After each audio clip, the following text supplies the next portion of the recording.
സർവസംശയച്ഛേത്താരം സച്ചിദാനന്ദവിഗ്രഹം സദാ സുസ്മേരവദനം ബാലകൃഷ്ണം നമാമ്യഹം.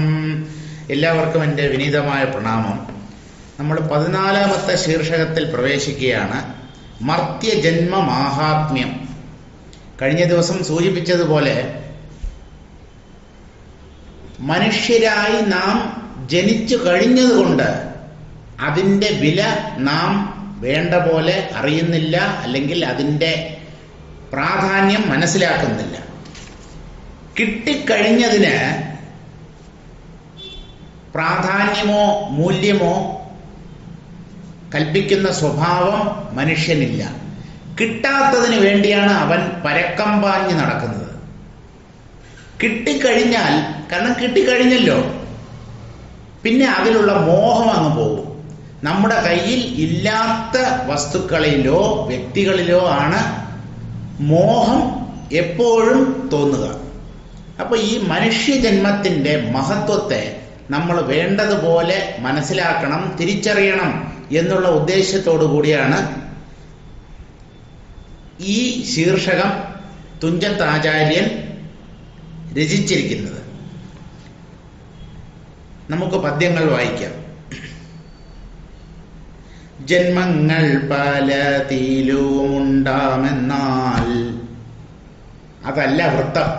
വൃത്തം മാറിപ്പോയി. കൃഷ്ണ കൃഷ്ണ മുകുന്ദ ജനാർദ്ദന ഹരിനാമ കീർത്തനത്തിന്റെ വൃത്തം ആയിപ്പോയി. ഈ ചിന്താരത്നത്തിന്റെ വൃത്തത്തിന്റെ പേര് ഞാൻ പറഞ്ഞോന്ന് എനിക്കറിയില്ല. എന്തായാലും ഇപ്പൊ പറഞ്ഞേക്കാം. കേക എന്ന ഭാഷാവൃത്തമാണ് ഈ ചിന്താരത്നത്തിലുടനീളം അവലംബിച്ചിരിക്കുന്നത്. ജന്മങ്ങൾ പലതിലും ഉണ്ടാമെന്നതിൽ മർത്യ ജന്മമൊന്നതേ ഫലപ്രദമായിടുന്നതോ തരുജാലങ്ങളായും കൃമികീടങ്ങളായും മൃഗജാതികളായും ജലജാതികളായും പലതായി ജനിക്കുന്ന കാലത്തിൽ ഒന്നുകൊണ്ടും ഭഗവത് പാദം കാൺമാൻ കഴിവന്നിടുന്നില്ല. ജന്മങ്ങൾ പലതിലും ഉണ്ടാം എന്നതിൽ മർത്യജന്മം ഒന്നതേ ഫലപ്രദമായിടുന്നത്. ജന്മങ്ങൾ പലതരമുണ്ട്. എത്ര തരം ജീവജാലങ്ങളാണ് നമുക്ക് ചുറ്റും. ചലിക്കുന്നവയുണ്ട്, ചലിക്കാതെ ഒരിടത്ത് തന്നെ മണ്ണിൽ ഉറച്ചുപോയ പാദങ്ങളോടുകൂടി ജീവിക്കുന്ന വൃക്ഷലതാദികൾ, പിന്നെ ഓടിച്ചാടി നടക്കുന്ന പട്ടി, പൂച്ച, ഇഴഞ്ഞു നടക്കുന്ന ഉറുമ്പ്, ഉരകങ്ങൾ തുടങ്ങിയ ജീവികൾ, വെള്ളത്തിൽ ജലജീവികൾ, പിന്നെ വെള്ളത്തിലും കരയിലും ജീവിക്കാൻ കഴിവുള്ള ആമ, തവള തുടങ്ങിയ ജീവജാലങ്ങൾ,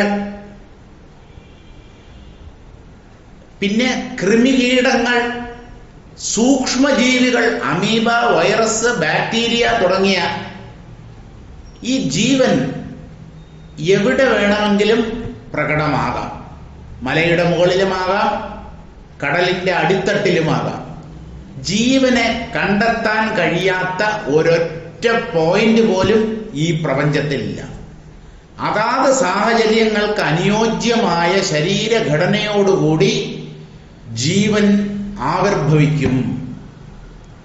ജന്മങ്ങൾ പലതിലുമുണ്ടാം. ജന്മങ്ങൾ പലതരത്തിലുണ്ട്. എന്നാൽ മർത്യജന്മം ഒന്നതേ ഫലപ്രദമായിടുന്നത്. മനുഷ്യജന്മം മാത്രമാണ് അതിൽ സഫലം. എന്തുകൊണ്ട് സഫലം എന്ന് പറയുന്നു? ആത്മാവിനെ അറിയാൻ മനുഷ്യജന്മം ലഭിച്ചാലേ പറ്റൂ. മനുഷ്യ ശരീരത്തിൽ ഇരുന്നു കൊണ്ട് മനുഷ്യ ബുദ്ധിയെ ആശ്രയിച്ചാണ് തത്വവിചാരം ചെയ്യുന്നതും ജ്ഞാനം സമ്പാദിക്കുന്നതും. അപ്പൊ മറ്റ് ജന്മങ്ങളിൽ എന്ന് പറഞ്ഞാൽ വൃക്ഷലതാദികളിലോ നാൽക്കാലികളിലോ പക്ഷികളിലോ ഈ ജ്ഞാനം പ്രകാശിക്കാൻ നിവൃത്തിയില്ല. കാരണം അവയുടെ ബുദ്ധി അതിന് ഉതകുന്നതല്ല. അതുകൊണ്ട് മനുഷ്യജന്മം മാത്രമാണ് ഫലപ്രദമാകുന്നത്. ആത്മജ്ഞാനം എന്ന് പറയുന്ന ആ ലക്ഷ്യത്തെ സാധ്യമാക്കി തീർക്കുന്നത് മനുഷ്യജന്മം മാത്രമാണ്. എന്നാലും പലതരം ജീവികളുണ്ടല്ലോ, അതിനെയാണ് പറയുന്നത്. തരുജാലങ്ങളായും കൃമികീടങ്ങളായും മൃഗജാതികളായും ജലജാതികളായും. തരുജാലങ്ങൾ വൃക്ഷങ്ങൾ അല്ലെങ്കിൽ വൃക്ഷലതാദികൾ, കൃമികീടങ്ങൾ പുഴുക്കൾ, അല്പജീവികൾ ചിതല്, പുഴു, പാറ്റ, പല്ലി, ഉറുമ്പ്, ഇങ്ങനെയുള്ള ജീവികൾ. മൃഗജാതികൾ, അതിൽ ചെറുതുമുണ്ട് വലുതുമുണ്ട്. പട്ടി, പൂച്ച തുടങ്ങി ആന, ഒട്ടകം, കഴുത, കുതിര, സിംഹം, പുലി, കടുവ, മുള്ളംപന്നി, പിന്നെ നല്ല വണ്ണമുള്ള പെരിച്ചാഴി, എല്ലാം ഉണ്ട്. ഇങ്ങനെ മൃഗജാതികളുണ്ട്. ജലജാതികൾ, ജലത്തിൽ ജനിക്കുന്നവ, അതാണ് ജലജാതികൾ. മത്സ്യങ്ങൾ, തവളകൾ, കടൽ പാമ്പുകൾ, ആമകൾ, പിന്നെ സമുദ്രത്തിലുള്ള പലതരം ജീവജാലങ്ങളുണ്ട്. കടൽ കുതിര, കടലാന, തിമിംഗലം, സ്രാവ്, മകരമത്സ്യം, ഇങ്ങനെ പലതരത്തിലുള്ള ജീവികൾ വെള്ളത്തിലുണ്ട്. ഇങ്ങനെ ജലജാതികളായും പലതായി ജനിക്കുന്ന കാലത്തിൽ ഒരേ ജീവൻ തന്നെ ചെയ്യുന്ന കർമ്മങ്ങൾക്കനുസരിച്ച് പല ശരീരങ്ങളും സ്വീകരിച്ചു എന്ന് വരാം. പക്ഷേ അങ്ങനെ ഓരോരോ ശരീരങ്ങളിൽ ജീവൻ കഴിയുമ്പോഴും അവയിലൊന്നിലും ജനിക്കുന്ന കാലത്തിൽ ഒന്നുകൊണ്ടും ഭഗവത് പാദം കാൺമാൻ കഴിവന്നീടുന്നീല. ഭഗവത് പാദങ്ങളെ ദർശിക്കാനുള്ള ഭാഗ്യം മനുഷ്യേതര ജന്മങ്ങളിൽ ഒന്നിലും ലഭിക്കുന്നില്ല.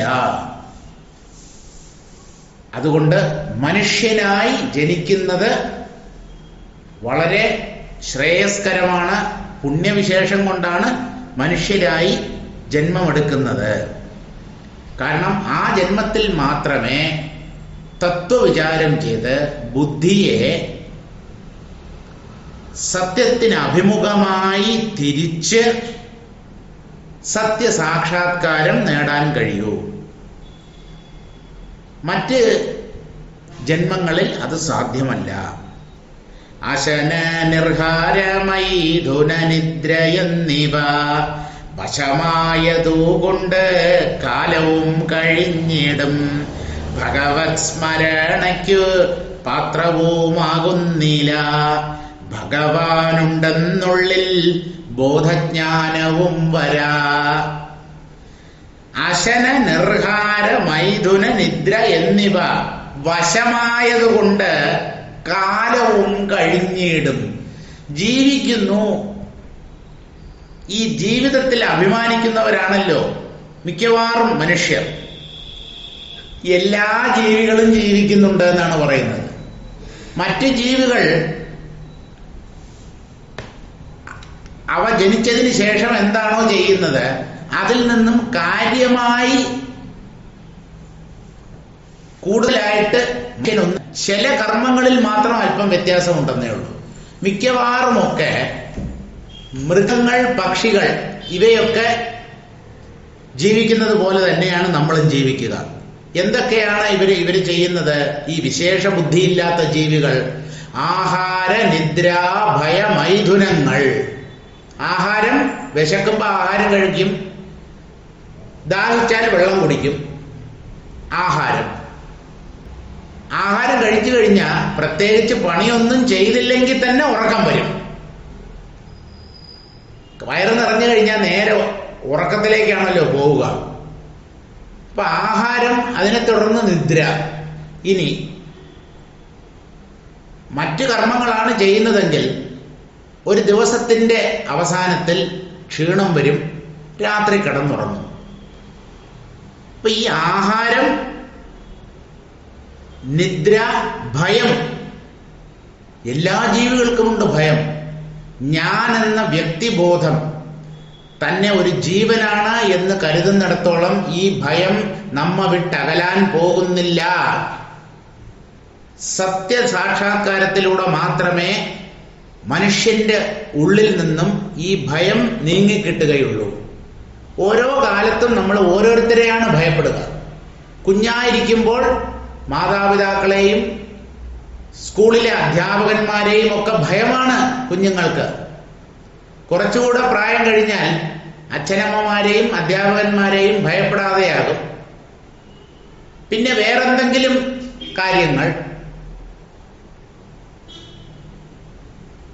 ജീവികളെ ഭയപ്പെടാം, കള്ളന്മാർ, കൊള്ളക്കാർ, അവരെയൊക്കെ ഭയപ്പെടാം. ഇങ്ങനെ ഓരോരോ സമയത്തും ഓരോരോ ഭയങ്ങളാണ് മനുഷ്യന്റെ ഉള്ളിലുണ്ടാവുന്നത്. ഭയമൊഴിഞ്ഞ സമയം മനുഷ്യന്റെ ജീവിതത്തിൽ ഇല്ല. ചക്രവർത്തിക്കുമുണ്ട് ഭയം, സുപ്രീം കോടതി ജഡ്ജിക്കുമുണ്ട് ഭയം, പ്രധാനമന്ത്രി, ഉപരാഷ്ട്രപതി, രാഷ്ട്രപതി, ഇങ്ങനെ സമൂഹത്തിൽ എത്ര ഉയർന്ന പദവിയിലും ഇരിക്കുന്നവർക്ക് ഭയമുണ്ട്. എന്താണ് ഈ ഭയത്തിന് കാരണം? ഒന്ന്, തൻ്റെ ജീവനിലുള്ള ഭയം, ആരെങ്കിലും തന്നെ കൊന്നുകളയുമോ എന്നുള്ള ഭയം. അതല്ലെങ്കിൽ ഈ കിട്ടിയിരിക്കുന്ന സൗഭാഗ്യവും സ്ഥാനമാനങ്ങളും ഒക്കെ നഷ്ടമായി പോകുമോ എന്ന ഭയം. അപ്പൊ ഈ ഭയം ഒഴിഞ്ഞ സമയമില്ല. അപ്പൊ ആഹാരമായി, നിദ്രയായി, ഭയമായി. പിന്നെ എന്താ? മൈഥുനം. മൈഥുനം എന്ന് പറഞ്ഞാൽ ഇണചേരുക. എല്ലാ ജീവികൾക്കും സഹജമായ വാസനയുണ്ട് ഈ കാര്യത്തിൽ. എന്താണ്? ഇണചേർന്ന് കുഞ്ഞുങ്ങളെ ഉത്പാദിപ്പിക്കുക. അത് മനുഷ്യർ മാത്രമാണോ ചെയ്യുന്നത്? എല്ലാ ജീവികളും ചെയ്യുന്നുണ്ടല്ലോ. പക്ഷികളും മൃഗങ്ങളും എല്ലാം ചെയ്യുന്നുണ്ട്. ചിത്രശലഭം വരെ, ഈച്ച, ഉറുമ്പ്, കൊതുക്, പട്ടി, പെരിച്ചാഴി, എലി, പുലി, സർവ്വതും ചെയ്യുന്നുണ്ട്. എന്താ ഇതിന് കാരണം? സഹജമായ വാസന. പ്രകൃതി ഈ ശരീരങ്ങളെ ആ ഇണചേരൽ പ്രക്രിയയിലേക്ക് പ്രേരിപ്പിക്കുകയാണ് ചെയ്യുന്നത്. അപ്പോൾ അതൊന്നും ചെയ്യാൻ പറ്റില്ല. ഒരു നാച്ചുറൽ ഇൻസ്റ്റിങ്ക്റ്റ് ആണ്, നൈസർഗികമായ വാസനയാണത്. നമ്മുടെ കാര്യം എടുത്ത് നോക്കാം. നമ്മൾ ആഹാരം കഴിക്കുന്നു, ക്ഷീണം വന്നാൽ ഉറങ്ങുന്നു, പിന്നെ സന്താനോത്പാദനം. അതുകൊണ്ട് ഭയം വേണ്ടുവോളം ഉണ്ട്. അസുഖം പിടിപെടുമോ? ഇപ്പോഴെന്താ COVID-19, അതിൽ തന്നെ കൊറോണ വൈറസിന് ജനിതക മാറ്റം സംഭവിച്ച് ഡെൽറ്റ വന്നു പോയി കഴിഞ്ഞു. അടുത്തതൊരു പുതിയ സത്വം ഇറങ്ങിയിട്ടുണ്ട്, ഒമിക്രോൺ. എല്ലാറ്റിനെയും ഭയമാണ്. ഭയന്നത് കൊണ്ട് അസുഖം വരാതിരിക്കുമോ എന്ന് വെച്ച് നിയന്ത്രണമില്ലാതെ ജീവിക്കണം എന്നല്ല ഈ പറയുന്നത്. വരേണ്ടത് വരും. ഈ ഒരു സമാധാനം മനുഷ്യന് ഉണ്ടാവണം. എന്നാലേ നമുക്ക് സ്വസ്ഥമായി ജീവിക്കാൻ കഴിയും. അപ്പൊ ആഹാര, നിദ്ര, ഭയമൈഥുനങ്ങളാണ് സാധാരണ ജീവികൾക്കെല്ലാം ഉള്ളത്. ഇവിടെ ചെറിയൊരു വ്യത്യാസമുണ്ട്. അശന, നിർഹാര, മൈഥുന, നിദ്ര എന്നിവ. അശനം ആഹാരം അല്ലെങ്കിൽ ഭക്ഷണം. നിർഹാരം എന്നുള്ള വാക്കിന് വിസർജനം എന്നാണ് അർത്ഥം. വിസർജനം രണ്ട് പ്രകാരത്തിലാവാം. മലവിസർജനമാകാം, മൂത്രവിസർജനമാകാം. എന്തായാലും വിസർജനം, കഴിച്ച ആഹാരത്തിലെ ജലാംശം മൂത്രമായിട്ടും ഖരാംശം മലമായിട്ടും പുറത്തേക്ക് പോകും. അതാണ് നിർഹാരം എന്ന് പറയുന്നത്. അപ്പോൾ ആഹാരമായി, വിസർജനമായി.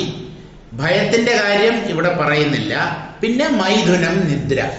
ഇങ്ങനെ ഈ നാലും വശമായതുകൊണ്ട്, ഇത് നമ്മൾ പല കാലമായി അഭ്യസിച്ചിട്ടുള്ളത് കൊണ്ട് ഇതിന് പ്രത്യേകിച്ച് ആരുടെയും ഉപദേശമോ സഹായമോ വേണ്ട.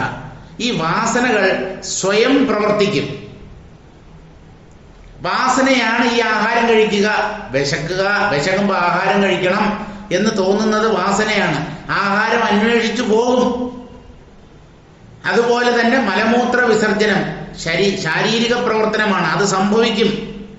നമ്മുടെ അനുവാദം തന്നെ അതിന് ആവശ്യമില്ല.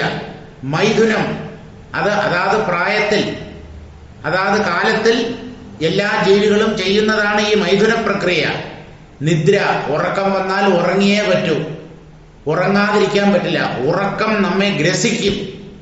അപ്പൊ ഇതെല്ലാം തന്നെ വശമാണ്. നമുക്ക് വശമാണെന്ന് പറഞ്ഞാൽ ഈ കാര്യങ്ങൾ ചെയ്ത് നല്ല തഴക്കവും പഴക്കവും വന്നവരാണ് നമ്മൾ. എത്ര കാലമായി, എത്ര ശരീരത്തിലിരുന്ന് ഈ കാര്യങ്ങൾ ചെയ്യാൻ തുടങ്ങിയിരിക്കുന്നു. ഇത് ഇന്നോ ഇന്നലെയോ തുടങ്ങിയതാണ് ആണോ? അല്ലല്ലോ. ജന്മജന്മാന്തരങ്ങളായിട്ട് ഓരോ ശരീരത്തിലും ഇരുന്ന് ചെയ്യുന്നതാണ് ആഹാര, നിർഹാര, മൈഥുന, നിദ്ര. അതുകൊണ്ട് ഇത് നമുക്ക് നല്ല വശമാണ്. അതുകൊണ്ട് കാലവും കഴിഞ്ഞിടും, ജീവിതം ഇങ്ങനെ മുമ്പോട്ട് പോവും. ക്ഷീണം വരുമ്പോൾ ഉറങ്ങും, അടുത്ത ദിവസം നേരം വെളുക്കുമ്പോൾ എഴുന്നേൽക്കും, എന്തെങ്കിലുമൊക്കെ കർമ്മം ചെയ്യും, വിശക്കുമ്പോൾ ആഹാരം കഴിക്കും. അപ്പൊ ഇതൊക്കെ നിത്യസിദ്ധമാണ്. പല ജന്മങ്ങളായി ജീവൻ ചെയ്യുന്നതായതുകൊണ്ട് നല്ല വശമാണ് ഈ കാര്യം. നമ്മുടെ ഇടപെടലില്ലാതെ തന്നെ ഇവ സംഭവിച്ചുകൊള്ളും. ഭഗവത് സ്മരണയ്ക്കു പാത്രവുമാകുന്നില്ല. ഭഗവാന്റെ സ്മരണ നിലനിർത്താൻ കഴിയുന്നുണ്ടോ? ഇല്ല. ഈശ്വര ചിന്ത മനുഷ്യന്റെ ഉള്ളിൽ സാധാരണഗതിയിൽ വരാറില്ല. വരണമെങ്കിൽ എന്തെങ്കിലും കടുത്ത ദുഃഖം വരണം, അല്ലെങ്കിൽ ശരീരത്തിൽ ഒരു മാറാവ്യാധി അല്ലെങ്കിൽ വേദന ഉണ്ടാക്കുന്ന ഒരു രോഗം വരണം. അപ്പോ എന്റെ ദൈവമേ എന്നങ്ങ് വിളിക്കും. ഏത് കൊലകൊമ്പനും ഏത് പ്രസ്ഥാനത്തിൽപ്പെട്ടയാളും ദൈവമേ എന്ന് ജീവിതത്തിൽ ഒരിക്കലെങ്കിലും വിളിച്ചിരിക്കും. വിളിച്ചേ പറ്റൂ. ദൈവം വിളിപ്പിക്കും, നിശ്ചയമാണ്. അങ്ങനെയൊക്കെയുള്ള സന്ദർഭങ്ങളിൽ ദൈവത്തെ വിളിക്കുമെന്നല്ലാതെ സാധാരണഗതിയിൽ സുഖമായി വാഴുമ്പോൾ നാം ഭഗവാനെ സ്മരിക്കാറില്ല. ഭഗവത് സ്മരണയ്ക്ക് പാത്രവുമാകുന്നില്ല. ഭഗവാൻ ഉണ്ടെന്ന് ഉള്ളിൽ ബോധജ്ഞാനവും വരാ. ദൈവം എന്നൊരു തത്വമുണ്ട്, അതിനെ സാക്ഷാത്കരിക്കുന്നതാണ് ജീവിത ലക്ഷ്യം എന്ന അറിവുണ്ടാവുന്നുണ്ടോ? ബോധജ്ഞാനം, ആ ലക്ഷ്യബോധം അല്ലെങ്കിൽ ലക്ഷ്യത്തെക്കുറിച്ചുള്ള അറിവ്, അതും സാധാരണ ഗതിയിൽ മനുഷ്യരുടെ ഉള്ളിൽ ഉണ്ടാകാറില്ല. ശരി, വേറെ എന്തൊക്കെ ചെയ്യും മനുഷ്യൻ?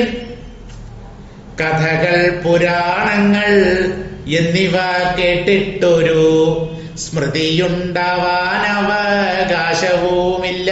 പിന്നെ തീർത്ഥങ്ങളാടി പുണ്യമുണ്ടായിട്ടറിയുവാനും ക്ഷേത്രങ്ങൾ തന്നിൽ ചെന്നു തൊഴുതു സേവിപ്പാനും ജന്തുക്കളായിട്ടുള്ള ജാതികൾക്കൊരുത്തർക്കും അന്ധത്വം കൊണ്ടു കഴി വരുന്നീലറിഞ്ഞാലും.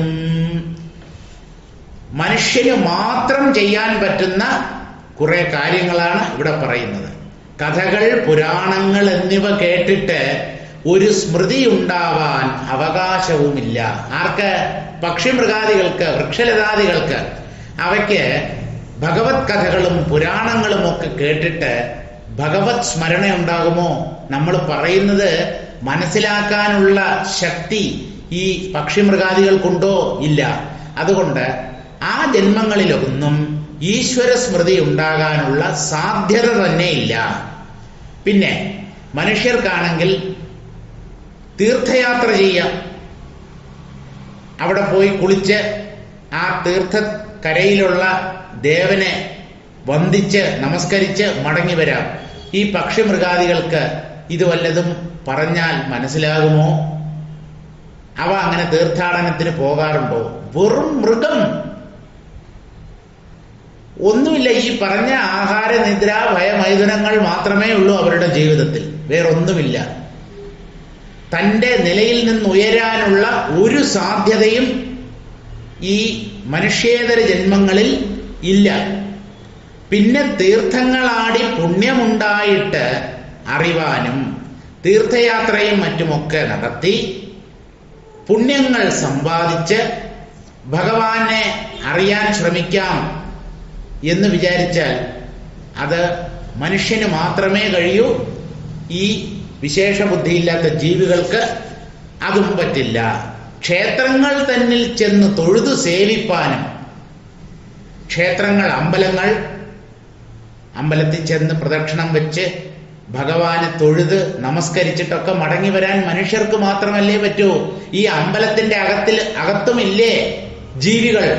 രാത്രിയായാൽ പാറ്റയും എലിയും പല്ലിയും, എന്തിന് ചില സമയത്ത് പാമ്പും പോലും ശ്രീകോവിലിന്റെ ഉള്ളിൽ പ്രവേശിച്ചു എന്ന് വരാം. ശിവലിംഗത്തിന്റെ മുകളിൽ അത് അങ്ങനെ ചുറ്റി നിൽക്കും. അതുണ്ടോ അറിയുന്നു ഇത് ദൈവമാണ്, ഇത് ആരാധ്യമായ ഒന്നാണ് എന്നറിയാൻ പറ്റുമോ? ഒന്നുമില്ല. അപ്പൊ ഈ ഈശ്വര ഭാവന വളർത്തിയെടുക്കാൻ മനുഷ്യർക്ക് മാത്രമേ കഴിയൂ. ജന്തുക്കളായിട്ടുള്ള ജാതികൾക്കൊരുത്തർക്കും ഈ ജന്തുക്കളിൽ ഒന്നിനു പോലും അന്ധത്വം കൊണ്ട് കഴിവരുന്നില്ല. അറിഞ്ഞാലും ഈ പറഞ്ഞ സത്കാര്യങ്ങൾ, പുണ്യകർമ്മങ്ങൾ അന്ധത കാരണം അല്ലെങ്കിൽ വിവേകശൂന്യത കാരണം മനുഷ്യനല്ലാത്ത ഒരു ജീവികൾക്കും ഈ പറഞ്ഞ കാര്യങ്ങൾ ചെയ്യാനുള്ള കഴിവില്ല. അറിഞ്ഞാലും ഇതൊന്നും മനസ്സിലാക്കൂ, നമുക്കതിന് പറ്റുന്നുണ്ട്, അതിനുള്ള സൗകര്യമുണ്ട്. ചെയ്യുന്നുണ്ടോ ഇല്ലയോ എന്നുള്ളത് വേറെ. മനുഷ്യ ജന്മത്തിലാണ് ഈ പുണ്യകർമ്മങ്ങളൊക്കെ ചെയ്യാനുള്ള ഒരു സാധ്യത ഉണ്ടാകുന്നത്. അത് വിനിയോഗിക്കാതെ നടക്കുന്നവർ മൃഗങ്ങളെക്കാളും കഷ്ടമാണ് അവരുടെ കാര്യം. അതുകൊണ്ട് ഇത് നല്ലതുപോലെ മനസ്സിലാക്കണം. മനുഷ്യ ജന്മം നമുക്ക് കിട്ടിയിട്ടുള്ളത് മഹാപുണ്യത്തിന്റെ ഫലമായിട്ടാണ്. അതിനെ വേണ്ട പോലെ നാം വിനിയോഗിക്കണം. ഇത് മനസ്സിലാക്കണം. സാരം വായിക്കാം. ഹേ ബാലേ, പക്ഷിമൃഗാദികൾ, ഇതര ജീവജാലങ്ങൾ തുടങ്ങി ജന്മങ്ങൾ പലതരത്തിലുണ്ട്. അതിൽ ഉത്തമം മനുഷ്യജന്മമാണ്. അതിൽ ഉത്തമോത്തമം കൂന്, കുരുട്, ചെകിട്, മുടന്ത് തുടങ്ങിയവയില്ലാതെ കിട്ടുന്നതാണ്. മനുഷ്യനായി ജനിച്ചു എന്ന് വിചാരിച്ച് അഹങ്കരിക്കാൻ പറ്റില്ല. കൂനനായി ജനിക്കാം, കുരുടനായിട്ടോ ചെകിടനായിട്ടോ മുടന്തനായിട്ടോ അംഗവൈകല്യത്തോടു കൂടിയോ ഒക്കെ ജനിക്കാമല്ലോ. ഇതൊന്നുമില്ലാതെ സകല അംഗങ്ങളും പൂർണ്ണമായി ഇരിക്കുന്ന ഒരു ശരീരത്തോടുകൂടി കഴിയുക എന്ന് പറഞ്ഞാൽ അത് തീർച്ചയായും പുണ്യകർമ്മങ്ങളുടെ ഫലമായിട്ടാണ്. അപ്പോ ഉത്തമം മനുഷ്യജന്മമാണ് ശരി. പക്ഷെ അതിൽ കൂന്, കുരുട്, ചെകിട്, മുടന്ത് തുടങ്ങിയ വൈകല്യങ്ങളൊന്നുമില്ലാതെ ജനിക്കുക എന്ന് പറയുന്നത് മഹാഭാഗ്യമാണ്. മനുഷ്യജന്മത്തിന് മുമ്പ് വൃക്ഷലതാദികൾ, കൃമികീടങ്ങൾ, മൃഗജാതികൾ, ജലജാതികൾ എന്ന് പറഞ്ഞാൽ ജലജീവികൾ തുടങ്ങി പലതായി ജനിക്കുന്ന കാലങ്ങളിൽ ഭഗവത് പാദം കാണുവാനുള്ള കഴിവ് ഉണ്ടാവുകയില്ല. മനുഷ്യജന്മം കൊണ്ടേ ഭഗവത് പാദം കാണുവാനും അതിൽ ലയിക്കാനും സാധിക്കുകയുള്ളൂ എന്ന് അറിഞ്ഞുകൊള്ളുക. ആഹാര, നീഹാര, മൈഥുന, നിദ്ര തുടങ്ങിയവയിൽ മുഴുകി കഴിയുന്നത് കൊണ്ട് കാലം കഴിഞ്ഞു പോകുന്നു. നീഹാരം എന്നുള്ള വാക്കിന് മൂടൽമഞ്ഞ എന്നാണ് അർത്ഥം. ആ അർത്ഥം ഇവിടെ യോജിക്കുകയില്ല. നിർഹാരം എന്നതിനെ ആയിരിക്കാം ഇവിടെ നീഹാരം എന്ന വാക്കുകൊണ്ട് അർത്ഥമാക്കുന്നത്. ആഹാരം, വിസർജനം, മൈഥുനം, നിദ്ര ഇങ്ങനെയുള്ള കർമ്മങ്ങളിൽ മുഴുകി ജീവിതം കഴിഞ്ഞു പോകുന്നു. ആയതിനാൽ ഈശ്വരസ്മരണയ്ക്ക് പാത്രമാവുകയോ അതിന് അർഹരാവുകയോ ചെയ്യുന്നില്ല. ഈശ്വരൻ തന്നിൽ തന്നെ കുടികൊള്ളുന്നു എന്ന അറിവും വരുന്നില്ല. കഥകൾ, പുരാണങ്ങൾ ഇവ കേട്ടാലോ പഠിച്ചാലോ ഭഗവത് സ്മൃതി അല്ലെങ്കിൽ ഭഗവാനെ കുറിച്ചുള്ള ഓർമ്മ ഉണ്ടാവുകയില്ല. അതിന് അവകാശവും വരികയില്ല. അതിനുള്ള സാധ്യത തന്നെ ഇല്ല. പിന്നെ തീർത്ഥമാടി പുണ്യമുണ്ടായിട്ട് അറിയുവാനും സാധ്യമല്ല. പലർക്കും ഒരു വിചാരമുണ്ട്, ഈശ്വര കഥകൾ, പുരാണങ്ങൾ മുതലായവ കേട്ടാൽ ഈ ഭക്തി അല്ലെങ്കിൽ ജ്ഞാനം തനിയേ വരുമെന്ന്. അങ്ങനെയൊന്നും വരില്ല. ഈ കഥകൾ കേൾക്കുന്നവർ അങ്ങനെ കേട്ട് അല്പനേരം രസിച്ചിരുന്നതിന് ശേഷം എണീറ്റു പോവും. അതുകൊണ്ടൊന്നും ഭക്തി വരും എന്ന് പറയാൻ പറ്റില്ല. ഈശ്വരൻ തന്റെ ഹൃദയത്തിൽ വസിക്കുന്നു എന്ന സത്യം ഉൾക്കൊള്ളണം. അപ്പോൾ കഥകൾ, പുരാണങ്ങൾ തുടങ്ങിയവ കേട്ടാലോ പഠിച്ചാലോ ഭഗവത് സ്മൃതി ഉണ്ടാവുകയില്ല, അതിനുള്ള സാധ്യതയും ഇല്ല. പിന്നെ തീർത്ഥമാടി പുണ്യമുണ്ടായിട്ട് അറിയുവാനും സാധ്യമല്ല. പുണ്യതീർത്ഥങ്ങളിൽ ചെന്ന് കുളിച്ചു, നന്നാവോ മനുഷ്യൻ? എങ്ങനെയാ നന്നാവുക? തീർത്ഥയാത്ര എല്ലാവർക്കും ചെയ്യാം. അതുകൊണ്ട് മനസ്സെങ്ങനെയാ പാകപ്പെടുക? ഇനി മനസ്സ് പാകപ്പെടാൻ തീർത്ഥയാത്രയും ക്ഷേത്ര സന്ദർശനവുമൊക്കെ വേണം എന്ന് നിർബന്ധമുണ്ടോ? ഇല്ല. അതൊക്കെ ഒരു ഉപായമായി ആചാര്യന്മാർ അല്ലെങ്കിൽ മഹർഷീശ്വരന്മാർ വിധിച്ചിട്ടുണ്ട് എന്നുള്ളതേ ഉള്ളൂ. പക്ഷേ ആ പ്രവൃത്തികളൊക്കെ ചെയ്യുന്നവരൊക്കെ നല്ലവരാണെന്നോ അവരൊക്കെ ഭക്തന്മാരാണെന്നോ വിചാരിച്ചാൽ അത് ശരിയല്ല. ക്ഷേത്രങ്ങളിൽ ചെന്ന് തൊഴുത് വലം വച്ച് ഈശ്വര സേവ ചെയ്താലും മനുഷ്യജാതികൾക്കൊരുത്തർക്കും അജ്ഞാനാന്ധകാരം കൊണ്ട് ഭഗവത് പദം ചേരാൻ കഴിവ് വരുന്നില്ലെന്നറിഞ്ഞുകൊള്ളുക. ക്ഷേത്രങ്ങളിൽ ചെല്ലുന്നു, തൊഴുന്നു, വലം വരുന്നു, ഭഗവാനെ ആരാധിക്കുന്നു, വഴിപാട് നടത്തുന്നു, അങ്ങനെയൊക്കെ ചെയ്യുന്ന മനുഷ്യർക്ക് പോലും ഉള്ളിൽ അജ്ഞാനം നീങ്ങി കിട്ടുന്നില്ല. എന്ത് ചെയ്യാൻ പറ്റും? ഇപ്പോ തത്വവിചാരത്തിന് തയ്യാറാവുന്നില്ല. തത്വവിചാരത്തിന്റെ ആദ്യ പടികളാണ് ഈ വിഗ്രഹാരാധനയും തീർത്ഥാടനവും മറ്റുമൊക്കെ. ഉള്ളിലെ അജ്ഞാനം നീങ്ങണ്ടേ? അജ്ഞാനാന്ധകാരം നീങ്ങില്ല എങ്കിൽ ഈ കർമ്മങ്ങൾ കൊണ്ടൊന്നും കാര്യമായി അജ്ഞാന നാശം സംഭവിക്കില്ല. അതുകൊണ്ട് തന്നെ ഭഗവത് പദം ചേരാൻ കഴിവ് വരുന്നില്ല, നമുക്ക് പറ്റുന്നില്ല. അതാണ് സത്യം. ഭഗവാന് ഒരു പാദം മാത്രമേ ഉള്ളൂ. ആ പാദം രണ്ടായി പിരിഞ്ഞ് നശിച്ചുകൊണ്ടിരിക്കുന്നു. തന്നിമിത്തം ഭഗവത് പാദം പ്രാപിക്കുന്നില്ല. രണ്ടായി പിരിയുന്ന പാദത്തെ അറിഞ്ഞ് ഏകീകരിച്ചാൽ ഭഗവത് പദം പ്രാപിക്കാം. ഇതൊരു കുറിപ്പായിട്ട് കൊടുത്തിരിക്കുകയാണ്. ഭഗവാന് ഒരു പാദം മാത്രമേ ഉള്ളൂ. അപ്പൊ ഒറ്റക്കാലനാണോ ഭഗവാൻ? അങ്ങനെ വിചാരിക്കണ്ട. ആ സത്യം ഏകമാണ്. ആ സത്യം തന്നെ ജഡമായും ചൈതന്യമായും ലോകത്തിൽ പ്രകടമാകുന്നു. അതിൽ ആ ജഡത്തിൽ മോഹിച്ചു പോകാതെ, ജഡവും ചൈതന്യത്തിലെ വെറും ഒരു മായാപ്രകടനമാണ്, അതും ഭഗവാന്റെ തന്നെ പ്രതിരൂപമാണ് എന്ന് മനസ്സിലാക്കി ആ ഏകത്വത്തിലെത്തിയാൽ ഭഗവത് പദം പ്രാപിക്കാം. ഭഗവാന് ഒരു പാദം മാത്രമേ ഉള്ളൂ. ആ പാദം രണ്ടായി പിരിഞ്ഞ് നശിച്ചുകൊണ്ടിരിക്കുന്നു. രണ്ടായി പിരിഞ്ഞ് നശിച്ചുകൊണ്ടിരിക്കുന്നു എന്ന് പറഞ്ഞാൽ മായയും മായാകാര്യങ്ങളുമായി വേർപിരിയുന്നു. എന്ത്? ഭഗവാന്റെ ആ ശക്തി, അത് തന്നെയാണ് മായ. അത് തന്നെയാണ് ജഡനാമരൂപങ്ങളെ ഉണ്ടാക്കി കാണിക്കുന്നത്. ഈ മായയും മായാകാര്യങ്ങളായ ജഡങ്ങളും അല്ലെങ്കിൽ ശരീരങ്ങളും നശിച്ചുകൊണ്ടിരിക്കുന്നു. അതുകൊണ്ട് പുറമേ അന്വേഷിച്ചാൽ, ജഡത്തിൽ ഭഗവാനെ തിരഞ്ഞാൽ കിട്ടില്ല. ഇങ്ങനെ രണ്ടായി പിരിയുന്നത് ഒരേ ഈശ്വരതത്വമാണ് എന്നറിഞ്ഞ് ആ ഒന്നിനെ അനുധാവനം ചെയ്താൽ ഭഗവത് പദം പ്രാപിക്കാം. ഇനി എന്ത് പറയുന്നു നോക്കാം. ക്ഷോണിയിൽ മർത്യജന്മം കിട്ടിയാൽ ജ്ഞാനോത്പത്തി വേണമെന്നാകിലവർക്കുണ്ടാക്കാം മനോഹരേ. മനുഷ്യ ജന്മത്തിലല്ലാതൊരു ജന്മത്തിലും ജ്ഞാനഹീനമാമവിവേകം വേർപെടുന്നില്ല. ക്ഷോണിയിൽ മർത്യജന്മം കിട്ടിയാൽ, ക്ഷോണി ഭൂമിയിൽ മനുഷ്യനായി ജനിച്ചാൽ ജ്ഞാനോത്പത്തി വേണം എന്നാകിൽ, ജ്ഞാനം നേടണം എന്നൊരു നിശ്ചയം, തീരുമാനം എടുക്കുന്നു എങ്കിൽ അവർക്കുണ്ടാക്കാം മനോഹരേ. അല്ലയോ സുന്ദരി, മനുഷ്യന് വിചാരിച്ചാൽ ജ്ഞാനിയാകാൻ പറ്റും. പക്ഷെ ആരും വിചാരിക്കില്ല.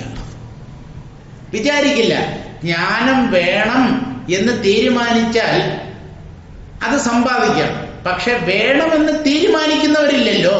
അല്ലെങ്കിൽ വളരെ കുറച്ച് ആളുകൾ മാത്രമല്ലേ അങ്ങനെയുള്ള ഒരു ദൃഢനിശ്ചയം സ്വീകരിക്കുന്നുള്ളൂ. അതാണ് ഇവിടെ പറയുന്നത്. ജ്ഞാനോത്പത്തി വേണം എന്നാകിൽ, ജ്ഞാനം ഉള്ളിൽ ഉദിക്കണം, എനിക്ക് ഭഗവത് തത്വത്തെ അറിയണം, ഈശ്വര ദർശനം വേണം എന്ന് നിശ്ചയിക്കുന്നവർക്ക് ആ ജ്ഞാനത്തെ ഉണ്ടാക്കാൻ കഴിയും, കാലക്രമത്തിൽ നേടിയെടുക്കാൻ കഴിയും. മാനുഷജന്മത്തിലല്ലാതെ ഒരു ജന്മത്തിലും, ഈ മനുഷ്യജന്മം അല്ലാത്ത വേറെ ഒരു ജന്മത്തിലും ജ്ഞാനഹീനമാം അവിവേകം വേർപെടുന്നില്ല. ജ്ഞാനമില്ലാത്ത അവസ്ഥയാണ് അവിവേകം. സത്യത്തെ അറിയാതിരിക്കുന്ന നില, ഭ്രമിച്ചുപോയിരിക്കുന്ന നില. ആ നിലയിൽ ആ അവിവേകത്തെ നമുക്ക് നശിപ്പിക്കാൻ പറ്റില്ല. അവിവേകത്തെ നശിപ്പിക്കാൻ മനുഷ്യജന്മത്തിൽ മാത്രമേ സാധിക്കൂ. മറ്റ് ജന്മങ്ങളിലൊന്നും ഈ അവിവേകം ജീവനെ വിട്ട് അകലുന്നില്ല. കാരണം ബോധപൂർവമായ ശ്രമമാണ് വേണ്ടത്. ശാസ്ത്രങ്ങൾ കാണിച്ചു തരുന്ന വ്യക്തമായ പന്ഥാവിലൂടെ മുമ്പോട്ട് പോയി ആ സത്യത്തെ സാക്ഷാത്കരിക്കുകയാണ് വേണ്ടത്. അതിന് മനുഷ്യബുദ്ധി മാത്രമേ സഹായകമായിരിക്കൂ. മറ്റ് ജീവികൾക്ക് ബുദ്ധിയുണ്ടെങ്കിലും സത്യത്തെ സാക്ഷാത്കരിക്കാനുള്ള ബുദ്ധിശക്തി അവർക്ക് ഇല്ല. അപ്പൊ അവിവേകം വേർപെടുന്നത് നരജന്മത്തിൽ മാത്രമാണ്. ജ്ഞാനമാകുന്ന വസ്തു എന്തെന്നോ മദീനാലേ ആനന്ദപ്രാപ്തിയുണ്ടാമെന്നും ഭൂമിയിൽ വന്ന് മനുഷ്യജന്മം ലഭിച്ചിടുമ്പോൾ അതിനൊരു ദിനമെന്നിയെ സാധിച്ചിടാം എന്നതും മഹാ മായാവൈഭവം കൊണ്ടി കാണായ വസ്തുവെല്ലാം ഛായാരൂപങ്ങൾ പോലെ കാണുന്നീതെന്നും ഉള്ളിൽ ബോധിച്ചിടണമതിനായി നിനക്കുപദേശം സാധിപ്പിച്ചിടുന്നേ ഞാൻ കേട്ടുകൊണ്ടാലും ഭദ്രേ. ജ്ഞാനമാകുന്ന വസ്തു എന്തെന്നും, ജ്ഞാനമാണ് ഈശ്വര സ്വരൂപം. ഇത് എത്ര പേർ മനസ്സിലാക്കുന്നു? ഈശ്വരന് പല രൂപങ്ങളും ഋഷീശ്വരന്മാർ കൽപ്പിച്ചിട്ടുണ്ട്. പല രൂപങ്ങളിലും നാം ഭഗവാനെ ആരാധിക്കുന്നു. പക്ഷേ അങ്ങനെ ഒരു രൂപം ഈ ഭഗവാനെ യഥാർത്ഥത്തിൽ ഉണ്ടോ? ആരും ചിന്തിക്കുന്നില്ല. രൂപങ്ങളിൽ കുടുങ്ങിപ്പോയിരിക്കുന്നു മനുഷ്യബുദ്ധി. രൂപത്തെയാണ് അവർ സത്യമെന്ന് കരുതുന്നത്. ഓരോ രൂപത്തിലുള്ള ദേവനും വേറെ വേറെയാണ്. ആ ദേവന്മാരിൽ ഏത് ദേവനെ ഭജിച്ചാൽ തന്റെ പ്രശ്നങ്ങൾ തീർന്നു കിട്ടും. ഇതാണ് ഓരോരുത്തരുടെയും ചിന്ത. എന്ത് ചെയ്യാൻ പറ്റും? ഈശ്വര തത്വം ഏകമാണ്. പല രൂപത്തിൽ ആ ഈശ്വരനെ നാം ഉപാസിക്കുന്നു. ഈ സത്യം മനസ്സിലാക്കുന്നില്ല. ജ്ഞാനസ്വരൂപമാണ് ഭഗവാൻ. ജ്ഞാനസ്വരൂപനാണ് അദ്ദേഹം. അപ്പോ അത് അറിവ്, അവബോധം, അനുഭവമാണ് ഭഗവാൻ. ആ ജ്ഞാനമാകുന്ന വസ്തു എന്തെന്നും അതെന്താണെന്നും അതിനാലെ ആനന്ദപ്രാപ്തി ഉണ്ടാവെന്നും ആ വസ്തുവിനെ അല്ലെങ്കിൽ ഈശ്വര തത്വത്തെ സാക്ഷാത്കരിച്ചാൽ മാത്രമേ നിരന്തരമായ ആനന്ദം അനുഭവിക്കാൻ പറ്റൂ എന്നും ഭൂമിയിൽ വന്ന് മാനുഷജന്മം ലഭിച്ചിടുമ്പോൾ, ഭൂമിയിൽ നമ്മളിപ്പോൾ മനുഷ്യരായി ജനിച്ചിരിക്കുന്നു. ഈ മനുഷ്യജന്മം ലഭിക്കുമ്പോൾ ഈ ജ്ഞാനമാകുന്ന വസ്തു എന്തെന്നും അതിനാലെ ആനന്ദപ്രാപ്തി ഉണ്ടാകും എന്നും അതിനൊരു ദീനമെന്നിയെ സാധിച്ചിടാം എന്നതും, ഈ മനുഷ്യജന്മത്തിൽ ഒന്ന് മനസ്സ് വച്ചാൽ സത്യദർശനം അല്ലെങ്കിൽ ഭഗവത് പ്രാപ്തി, മോക്ഷം ലഭിക്കും. അത് നിഷ്പ്രയാസം സാധിക്കും എന്ന് മനുഷ്യൻ മനസ്സിലാക്കണം. ഇതൊക്കെ ചില പ്രത്യേക വ്യക്തികൾക്ക് മാത്രം, മുനിമാർ, ജ്ഞാനികൾ, തപസ്വികൾ, അവർക്ക് മാത്രമേ ഇത് പറ്റൂ എന്നൊരു വിചാരമുണ്ട് മനുഷ്യർക്ക്. അവരും എന്താ, മനുഷ്യരല്ലേ, നമ്മ പോലെയല്ലേ, ഒരമ്മ പെറ്റിട്ടതല്ലേ അവരെയും. എന്താ വ്യത്യാസം? അല്ല, അവരൊക്കെ മഹാബുദ്ധിശാലികളായിരുന്നു. നിങ്ങൾക്കെന്താ, ബുദ്ധിക്ക് വല്ല കുറവുണ്ടോ? ബുദ്ധിക്ക് മുട്ടല്ലേ ഉള്ളൂ, കുറവില്ലല്ലോ. വല്ലപ്പോഴും ഒക്കെ ബുദ്ധിമുട്ടല്ലേ അനുഭവിക്കുന്നത്. ബുദ്ധിക്ക് വല്ലതും കുറവുണ്ടോ? നല്ല മിടുക്കന്മാരാണ്, പ്രത്യേകിച്ചും കേരളീയർ. മലയാളികളുടെ ബുദ്ധി മറ്റേത് സംസ്ഥാനത്തിലുള്ളവരുടെ ബുദ്ധിയെക്കാളും കെങ്കേമമാണ്. ഏത് രംഗമെടുത്ത് പരിശോധിച്ചോളൂ, ഒട്ടും പിന്നിലല്ല കേരളീയർ. അപ്പൊ ഇത് എന്നെ കൊണ്ട് പറ്റില്ല, എനിക്ക് അതിനും മാത്രമുള്ള ബുദ്ധിയൊന്നുമില്ല, ഇങ്ങനെ എന്തെങ്കിലുമൊക്കെ മുടന്തൻ ന്യായം പറഞ്ഞ് രക്ഷപ്പെടാൻ നോക്കരുത്. നമുക്കതിൽ താല്പര്യം തോന്നുന്നില്ല, അല്ലാതെ പറ്റാത്തത് കൊണ്ടല്ല. വേണമെന്ന് തോന്നുന്നില്ല, അതിനിപ്പോ എന്ത് ചെയ്യാൻ പറ്റും? വേണമെന്ന് തോന്നണം. ജ്ഞാനമാണ് ജീവിത ലക്ഷ്യം. അതുകൊണ്ട് മാത്രമേ ഈ സംസാരത്തിൽ നിന്ന് രക്ഷ നേടാൻ കഴിയൂ എന്ന് മനസ്സിലാക്കണം. വിവേകത്തെ അംഗീകരിക്കണം. അതിന് തയ്യാറാകുന്നില്ലെങ്കിൽ സ്വയം പഴിച്ചുകൊണ്ട് ഇരുട്ടിനകത്ത് തന്നെ കഴിയാം. ഇരുട്ടിനകത്തിരുന്നു കൊണ്ട് ഇരുട്ടിനെ തെറി പറഞ്ഞ് കഴിഞ്ഞാൽ ഇരുട്ട് നീങ്ങുമോ? നീങ്ങില്ല. ഒരു തിരി കത്തിക്കൂ സുഹൃത്തെ, ഒരു തീനാളം കൊണ്ടുവരൂ, ഈ ഇരുട്ട് മാറും.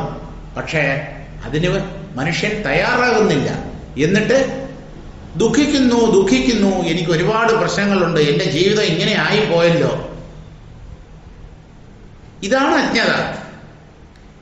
മാനുഷ്യജന്മം ലഭിച്ചുവിടുമ്പോൾ അതിനൊരു ദീനമന്യെ സാധിച്ചിടാം.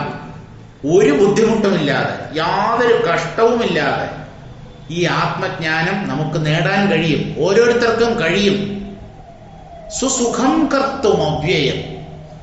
ഈ തത്വവിചാരം എന്ന് പറയുന്നത് അനായാസം ചെയ്യാൻ പറ്റുന്ന ഒന്നാണ്. അല്പം ശ്രദ്ധയും ഭക്തിയും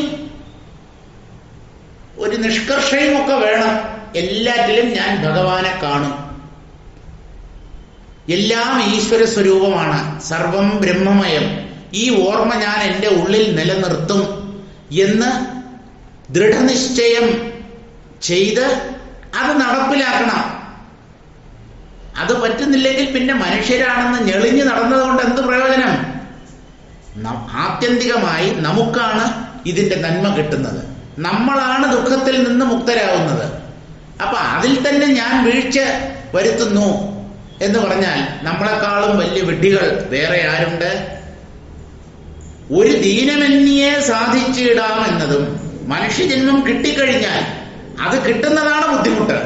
കിട്ടിക്കഴിഞ്ഞാൽ അല്പമൊന്ന് മനസ്സ് വെച്ചാൽ ഈ ആത്മജ്ഞാനം നേടാൻ കഴിയും. ഈ വിഷയവും മഹാമായ വൈഭവം കൊണ്ട് ഈ കാണായ വസ്തുവെല്ലാം ഛായാരൂപങ്ങൾ പോലെ കാണുന്നതെന്നും ഉള്ളിൽ. ഈ രൂപങ്ങൾ, പ്രപഞ്ച പദാർത്ഥങ്ങളുണ്ടല്ലോ, നമ്മുടെ 5 ഇന്ദ്രിയങ്ങളാലും ഗ്രഹിക്കപ്പെടുന്ന എന്തൊക്കെയുണ്ടോ അതെല്ലാം മഹാമായ വൈഭവം, ഈശ്വരശക്തിയായ മായ ഉണ്ടാക്കി തീർക്കുന്നതാണ്. മായാ വൈഭവമാണത്. അതുകൊണ്ടാണ് ഈ കാണായ വസ്തുവെല്ലാം, ഈ കാണുന്ന വസ്തുക്കളെല്ലാം ഛായാരൂപങ്ങൾ പോലെ കാണുന്നതെന്നും ഉള്ളിൽ ഒരു നിഴല് പോലെ എല്ലാം മനസ്സാകുന്ന കണ്ണാടിയിൽ പതിയുന്നു. ഈ പുറമേ കാണുന്നതിൻ്റെ ഒരു സൂക്ഷ്മരൂപം നമ്മുടെ മനസ്സിൽ അല്ലെങ്കിൽ ബുദ്ധിയിലാണ് പതിയുന്നത്. ബുദ്ധിയിൽ പതിയുന്നത് എന്തും ഛായയാണ്, നിഴലാണ്, പ്രതിബിംബമാണ്. കാരണം വസ്തുക്കൾ എന്നും പുറമേയാണ്. ആ വസ്തുക്കൾ അവിടെ ഉണ്ട്, അതിന് ഇന്ന സ്വഭാവമുണ്ട്, ഇന്ന ഗുണദോഷങ്ങളുണ്ട് എന്നൊക്കെ നമ്മൾ അറിയുന്നതും മനസ്സിലാക്കുന്നതും ഒക്കെ നമ്മുടെ ഉള്ളിലാണ്. വസ്തു പുറത്തും വസ്തുവിനെ കുറിച്ചുള്ള അറിവ് അല്ലെങ്കിൽ വിശകലനം ഉള്ളിലുമാണ്. അപ്പൊ ആ ഉള്ളിൽ പതിയുന്ന, ഞാനൊരു വസ്തുവിനെ കാണുന്നു, ഒരു മരത്തെ കാണുന്നു, ആ മരം പുറത്ത് അങ്ങനെ തന്നെ നിൽക്കുകയാണ്. പക്ഷെ അത് മരമാണ് എന്ന അറിവ് എൻ്റെ ഉള്ളിൽ ഉണ്ടാകുന്നു. എങ്ങനെയാണ്? അത് കണ്ടിട്ടാണ്, കണ്ണുകൊണ്ട് കണ്ടിട്ടാണ് അത് മരമാണ് എന്ന് നമുക്ക് തീരുമാനിക്കാൻ കഴിയുന്നത്. ആ മരത്തിൻ്റെ ഒരു പ്രതിച്ഛായ നമ്മുടെ മനസ്സിൽ പതിയുന്നു. പക്ഷേ അത് നിഴൽ മാത്രമാണ്. മരം പുറത്താണ്, അതിൻ്റെ ഒരു നിഴൽ നേത്രേന്ദ്രിയത്തിലൂടെ എൻ്റെ മനസ്സിൽ പതിയുന്നു. അതിനെയാണ് വാസ്തവത്തിൽ ഞാൻ അറിയുന്നത്. ആ മരത്തെയാണ് ഞാൻ വാസ്തവത്തിൽ കാണുന്നത്. അതായത് ഉള്ളിൽ രൂപപ്പെട്ട മനസ്സിന്റെ പ്രതിബിംബം, അല്ലെങ്കിൽ ഈ പുറമേയുള്ള മരത്തിന്റെ ഒരു നിഴൽ എൻ്റെ മനസ്സിൽ പതിഞ്ഞു. അതിനെയാണ് ഞാൻ വാസ്തവത്തിൽ അറിയുന്നത്. പക്ഷേ എൻ്റെ വിചാരം പുറമേയുള്ള മരത്തെ അറിഞ്ഞു എന്നാണ്. അവിടുന്ന് തുടങ്ങുന്നു നമ്മുടെ അബദ്ധ പരമ്പര. പുറമേ ഉള്ളതൊന്നും നമ്മുടെ ഉള്ളിൽ പ്രവേശിക്കുന്നില്ല. പക്ഷേ എല്ലാം ഉണ്ട് എന്ന് പറഞ്ഞ് നമ്മൾ വ്യവഹരിക്കുകയും ചെയ്യുന്നു. ആ ഉണ്ട് എന്ന് പറയുന്നതൊക്കെ നമ്മുടെ ഉള്ളിൽ വെറും നിഴലുകൾ പോലെ മാത്രം പതിയുന്നവയാണ്. അതിനെയാണ് മിഥ്യ എന്ന് പറഞ്ഞത്. അപ്പോൾ നാം പ്രപഞ്ചത്തെ എത്ര തന്നെ അനുഭവിച്ചാലും അതൊക്കെ ഉള്ളിൽ നിഴൽ രൂപത്തിൽ മാത്രമാണ് എന്ന് മനസ്സിലാക്കണം. അതാണ് ഛായാരൂപങ്ങൾ പോലെ കാണുന്നത് എന്നും ഉള്ളിൽ, എന്നും ഈ പ്രപഞ്ചം ഉള്ളിൽ ഒരു നിഴല് പോലെ മാത്രമേ പ്രകടമാകുന്നുള്ളൂ. പക്ഷേ വ്യക്തമായി ഞാൻ കാണുന്നുണ്ടല്ലോ, അനുഭവിക്കുന്നുണ്ടല്ലോ. അതിനെന്താ? വ്യക്തതയ്ക്ക് കുഴപ്പമൊന്നുമില്ല. പക്ഷേ നിഴലാണ്. കണ്ണാടിയിൽ കാണുന്ന പ്രതിബിംബം നല്ലതുപോലെ വ്യക്തമായി കാണപ്പെടുന്നില്ലേ? എന്താ ദോഷം? പക്ഷേ ഒരു കാര്യം, അത് വസ്തുവല്ല, വസ്തുവിന്റെ നിഴലാണ്. സ്വപ്നം കാണുന്നില്ലേ? സ്വപ്നത്തിലെ അനുഭവം എന്താ? ജാഗ്രതയിലെ അനുഭവത്തെക്കാളും അല്പമെങ്കിലും താണതാണോ, തരം കുറഞ്ഞതാണോ? അല്ലല്ലോ. സ്വപ്നത്തിലും ഉണ്ട് മരങ്ങളും നദികളും വാഹനങ്ങളും ഓഫീസും യാത്രയും കപ്പലും ബോട്ടും വിമാനവും റോക്കറ്റും. എന്താ ഇല്ലാത്തത് സ്വപ്നത്തിൽ? പക്ഷെ ഉണർന്നെഴുന്നേറ്റാൽ എന്തെങ്കിലും ഉണ്ടോ? എല്ലാം ഒരു നിഴല് പോലെയല്ലേ നമ്മുടെ ഉള്ളിൽ നാം കണ്ടത്. എന്നാൽ വ്യക്തതയ്ക്ക് വല്ല കുറവുണ്ടോ? ഇതുപോലെ കണ്ണ് തുറന്നിരിക്കവേ കാണുന്ന ഒരു സ്വപ്നമാണ് ഈ പ്രപഞ്ചം എന്ന് മനുഷ്യർ മനസ്സിലാക്കണം. അതിനാണ് ഛായാരൂപങ്ങൾ പോലെ കാണുന്നതെന്നും ഉള്ളിൽ എന്ന് ആചാര്യൻ പറയുന്നത്. ബോധിച്ചിടണം. അതിനായി ഛായാരൂപങ്ങൾ പോലെയാണ് ഈ ബാഹ്യവസ്തുക്കളും വ്യക്തികളും നമ്മുടെ ഉള്ളിൽ പതിയുന്നത് എന്ന് ഉള്ളിൽ ബോധിച്ചിടണം. അത് നല്ലതുപോലെ മനസ്സിലാക്കണം. അതിലൊരു വ്യക്തത നമുക്ക് ഉണ്ടാവണം. അതിനായി നിനക്ക് ഉപദേശം സാധിപ്പിച്ചിടുന്നേ ഞാൻ. നിനക്ക് ഈ കാര്യം മനസ്സിലാക്കി തരാൻ വേണ്ടി. അത് എൻ്റെ ഒരു ഉത്തരവാദിത്വമാണ്, എൻ്റെ റെസ്പോൺസിബിലിറ്റിയാണ്. എന്ത്? ഈ പ്രപഞ്ചം മിഥ്യയാണെന്ന് നിന്നെ പറഞ്ഞു ബോധിപ്പിക്കുക, നിനക്ക് മനസ്സിലാക്കി തരിക എൻ്റെ ഒരു ധർമ്മമാണ്. അതിനു വേണ്ടി ഞാൻ നിന്നെ ഉപദേശിക്കാം. നിനക്ക് ഉപദേശം സാധിപ്പിച്ചിടുന്നേൻ ഞാൻ. കേട്ടുകൊണ്ടാലും ഭദ്രേ, അല്ലയോ മംഗളസ്വരൂപിണി, എൻ്റെ ഉപദേശങ്ങളെ നീ ഇതുവരെ വളരെ ശ്രദ്ധയോടെയാണ് കേട്ടുകൊണ്ടിരുന്നത്. കേട്ട് ആ പറയുന്നതിൻ്റെ അർത്ഥത്തെ നീ ഗ്രഹിക്കുന്നുണ്ടായിരുന്നു. അതാണ് ഞാൻ നിർത്താതെ ഇങ്ങനെ തുടർന്ന് പറഞ്ഞുകൊണ്ടിരിക്കുന്നത്. ഇനിമേലും അങ്ങനെ തന്നെ ശ്രദ്ധാഭക്തി വിശ്വാസങ്ങളോടുകൂടി നീ കേട്ടുകൊണ്ടാലും, അല്ലയോ മംഗളസ്വരൂപിണി. സാരം വായിക്കാം. അല്ലയോ മനോഹരേ, ഭദ്രേ എന്ന് പറഞ്ഞാൽ മംഗളസ്വരൂപിണി എന്നാണ് അർത്ഥം. സുന്ദരി എന്നും അർത്ഥം പറയാം. മനുഷ്യജന്മം കിട്ടിയാൽ ജ്ഞാനോത്പത്തിക്ക് ആഗ്രഹിക്കുന്നവർക്ക് അത് സഫലമാക്കി എടുക്കാം എന്ന് പറഞ്ഞുകൊള്ളുക. മനുഷ്യജന്മത്തിലല്ലാതെ മറ്റൊരു ജന്മത്തിലും അജ്ഞാനം വേർപെട്ട് ജ്ഞാനത്തിനുള്ള വഴി തുറക്കുകയില്ല. ജ്ഞാനമാകുന്ന വസ്തു എന്തെന്നറിഞ്ഞുകൊള്ളുക. ജ്ഞാനം എന്നാൽ എന്നെ കാട്ടുന്ന വഴി തന്നെയാണ്. എന്നെ കാട്ടുന്ന വഴി എന്ന് പറഞ്ഞാൽ ഞാൻ ആരെന്ന് കാണിച്ചു തരുന്നതാണ് ഈ അറിവ്. നമുക്ക് പല കാര്യങ്ങളും അറിയാം. പക്ഷെ ഞാനാര്, എന്തിനു വന്നു, എങ്ങോട്ട് പോകുന്നു, ഈ ജീവിതത്തിന് എന്തെങ്കിലും ലക്ഷ്യമുണ്ടോ? ഒരൊറ്റ ചോദ്യത്തിന് അവിവേകികളുടെ കയ്യിൽ മറുപടിയില്ല. തന്നെ കാണിച്ചു തരുന്നതാണ് ഈ ജ്ഞാനമാർഗം. ഞാൻ ആര്, ആരാണ് ഞാൻ? ബ്രഹ്മം. അതറിയണം. അപ്പൊ അതുകൊണ്ടാണ് ഇവിടെ പറയുന്നത് എന്നെ കാട്ടുന്ന വഴിയാണ് ജ്ഞാനം. ഈശ്വരനെ അറിയുന്നതല്ലേ ജ്ഞാനം, പരമാത്മാവിനെ സാക്ഷാത്കരിക്കുന്നതല്ലേ ജ്ഞാനം. തന്നെ ഈ പരമാത്മാവ് അല്ലെങ്കിൽ ഈശ്വരൻ എന്ന് പറയുന്നത് ആരാണ്?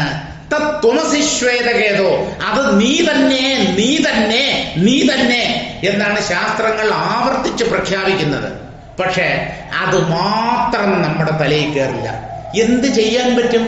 ഞാൻ എങ്ങനെയാ ബ്രഹ്മമാവുക? ഞാൻ എങ്ങനെയാ ഈശ്വരനാവുക? എനിക്ക് പല പ്രശ്നങ്ങളും ഉണ്ടല്ലോ, പല ബലഹീനതകളും ഉണ്ടല്ലോ. എടോ, ആ ബലഹീനതകളെയൊക്കെ കവച്ചു വയ്ക്കൂ. തന്റെ ഈശ്വരത്വത്തെ നിരന്തരം ഉറപ്പിച്ച് ബലശാലികളാകൂ. അതല്ലേ വേണ്ടത്. അല്ലാതെ വീട്ടിലിരുന്ന് നായ മോങ്ങുന്നത് പോലെ മോങ്ങി കഴിയുന്നത് കൊണ്ട് എന്ത് പ്രയോജനം? ഈ മോങ്ങൽ ആദ്യം മനുഷ്യൻ അവസാനിപ്പിക്കണം. മോങ്ങുന്നത് നായ്ക്കളുടെ ജോലിയാണ്. പരാതിയും പരിഭവവും കാണുന്നവരോടും വരുന്നവരോടും പോകുന്നവരോടും എല്ലാം പറഞ്ഞ് തനിയെ പഴിച്ച് തൻ്റെ ജീവിതത്തെ കൂരിരുട്ടിലേക്ക് പതിപ്പിക്കുകയാണ് ഈ അജ്ഞാനികൾ. അതുകൊണ്ട് തന്നെ അറിയണം, താൻ ബ്രഹ്മമാണ് എന്നുള്ള അറിവ് നേടണം. അതാണ് ജ്ഞാനം. അപ്പോൾ ആനന്ദപ്രാപ്തിയും ഉണ്ടാകും. ഭൂമിയിൽ വന്ന് മനുഷ്യജന്മം ലഭിച്ചാൽ യാതൊരുവിധ പ്രതിബന്ധങ്ങളും കൂടാതെ അത് സാധിക്കാം. ഹേ ഭദ്രേ, മഹാമായ വൈഭവം കൊണ്ട് ഈ കാണപ്പെടുന്ന വസ്തുക്കളെല്ലാം ഛായാരൂപങ്ങൾ പോലെ ഉള്ളിൽ ദർശിക്കാം. ഇതൊക്കെ വെറും നിഴലാണ് എന്ന് നമുക്ക് ബോധ്യപ്പെടും. പുറമേ ഒരു പ്രപഞ്ചം യഥാർത്ഥത്തിൽ ഇല്ല. ഈ ജഗത്ത് മിഥ്യയാണ്, ഇത് വാസ്തവമല്ല. ബോധത്തിലാണ് ഈ പ്രപഞ്ചഭ്രമം ആരോപിക്കപ്പെട്ടിരിക്കുന്നത് എന്ന് വ്യക്തമായി അറിയാൻ കഴിയും, അനുഭവിക്കാൻ കഴിയും. അതിനായി ഞാൻ നിനക്ക് ഉപദേശിക്കാം എന്നാണ് ആചാര്യൻ പറയുന്നത്. ആ 14-ാം ശീർഷകം മർത്യജന്മ മാഹാത്മ്യം എന്ന പേരോടുകൂടിയ ആ ഭാഗം ഇവിടെ അവസാനിക്കുന്നു. അടുത്തത് 15-ാമത്തെ ശീർഷകമാണ്. അതിൻ്റെ പേര് മായാകാര്യം അവിദ്യ. രണ്ടും പറയാം, അവിദ്യ തന്നെയാണ് മായാകാര്യം. അപ്പോൾ അതിനെക്കുറിച്ച് കൂടുതൽ വിശദമാക്കാൻ പോകുന്നു ആചാര്യൻ. ആ ഭാഗം നമുക്ക് അടുത്ത ക്ലാസ്സിൽ വായിക്കാം.